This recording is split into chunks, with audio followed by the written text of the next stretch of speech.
Welcome, Algebra 2, to your Chapter 3.6 video on solving systems of linear equations in 3 variables. So what does a system of linear equations in 3 variables look like? Well, first of all, when we get into 3 variables, we're now graphing planes. That's what you did in your 3.5 assignment, where we're graphing planes. So what we have is we have 3 planes that are intersecting. So how can 3 planes intersect? Well, you could have something like this first picture over here, that they're going to intersect at one point. So that point there is on all 3 of them, so they can intersect at one point. Or you can have this accordion kind of look up here, and in this case they're going to intersect at a line. Okay, so they would all share that line. The other 3 examples here are no solutions. The 3 planes could be parallel. So think of like 3 parallel walls. Okay, they don't cross at all. Or they could cross, but they don't all 3 cross at the same point. So these 2 share a line, these 2 share a line, but they don't all 3 share anything, and the same thing here. Those 2 share a line, those 2 share a line, and those 2 share a line. So either you can have one solution, you can share a line, which in that case we'll actually kind of write it as a line, or you can have no solution. So there's really only one great way to solve these, and it is using linear combination or elimination. You're going to do these same 4 steps every time. You're going to choose 2 of the original equations and eliminate a variable.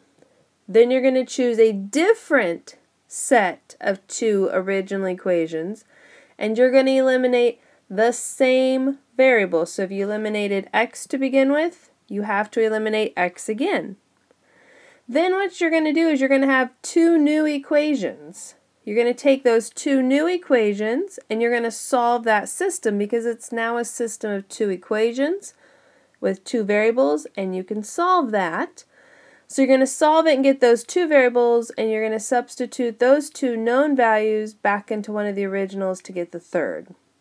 What you're doing is elimination 3 times. So there's elimination once, elimination twice, elimination 3 times. You really need to have these directions written out, so if I talk too fast, go ahead and pause the video and write the directions out.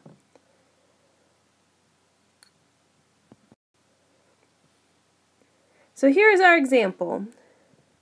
We're going to solve the system x plus 3y minus z equals negative 11, 2x plus y plus z equals 1, and 5x minus 2y plus 3z equals 21. The first thing I'm going to do is I'm going to number my equations so you can follow them and know what I'm talking about. So this is going to be equation 1, equation 2, and equation 3.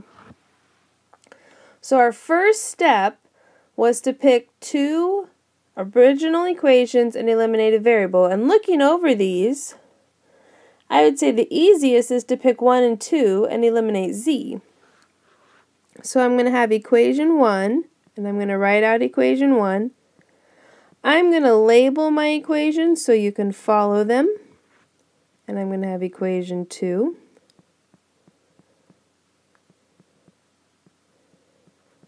And I'm going to add them together. And I'm going to get 3x plus 4y. The z's cancel, and this equals negative 10. And I'm going to call that equation 5. Then I have to, so that's step 1. So step 2 is take 2 other originals. I'm going to take 1 and 3. So I'm going to rewrite equation 1. Sorry, my z's are having issues there. And I'm going to take equation 3. And you must eliminate z. So to eliminate z, I'm going to multiply the top equation by 3.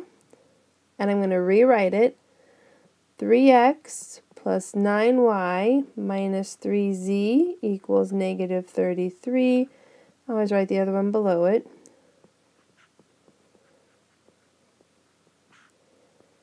21, and now I'm going to add those together. I'm going to get 8x plus 7y equals negative 12. Make sure I'm, there we go, negative 12. And that's going to be equation 6. So there is steps 1 and 2. So step 3 is to bring those two equations together. So I'm going to rewrite it. Here's equations 5 and 6. And I want to solve this system. So this should look exactly like something you've done. And so looking at that, if I want to eliminate, and I got to make sure I write the right letters in here. That's an x. That was a negative 10. So x's, probably you'd have to make 24, and y's you'd have to make 28, so might as well go ahead and I'll eliminate the x's. Okay, so totally up to you here. So I'm going to multiply the top equation by 8 and the bottom equation by negative 3.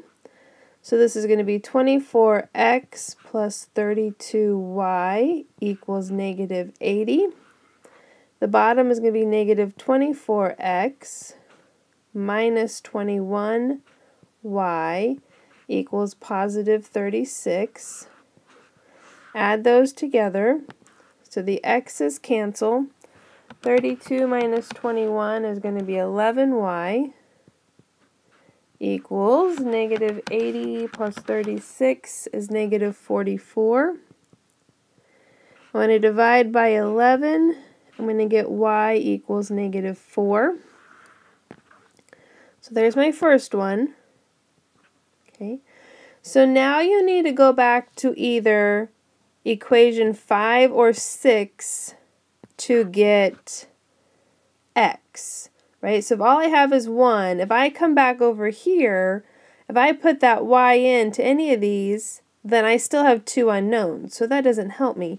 So you need to come back to either 5 or 6 to solve for the other variable that's in 5 and 6, which happens to be x.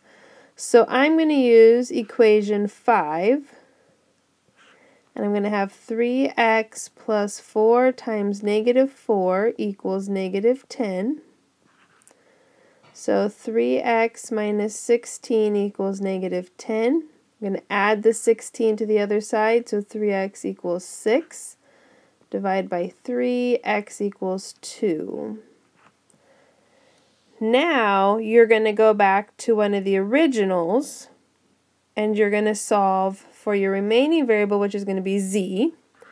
So I'm going to go back to equation 2 and have 2 times 2 minus 4, because it's plus y, plus z equals 1.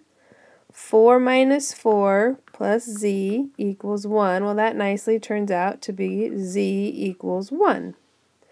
And then your answer is an ordered triple. So my answer is going to be the ordered triple 2, negative 4, 1. Okay, make sure to get x, y, and then z. So the great thing about these is you can check. So if we check here real quick, 2 minus 12 minus 1 is negative 11, perfect. And then we'll have 4 minus 4 plus 1 is 1. And our last one is 10 plus 8 plus 3, which is 21. So that ordered triple works. And you should always check it. That's the best thing to do. All right, there's your example. We'll go over some more in class because I know these are kind of time consuming and we want to make sure you get everything. So let me know if you have questions and I'll see you in class. Have a good one.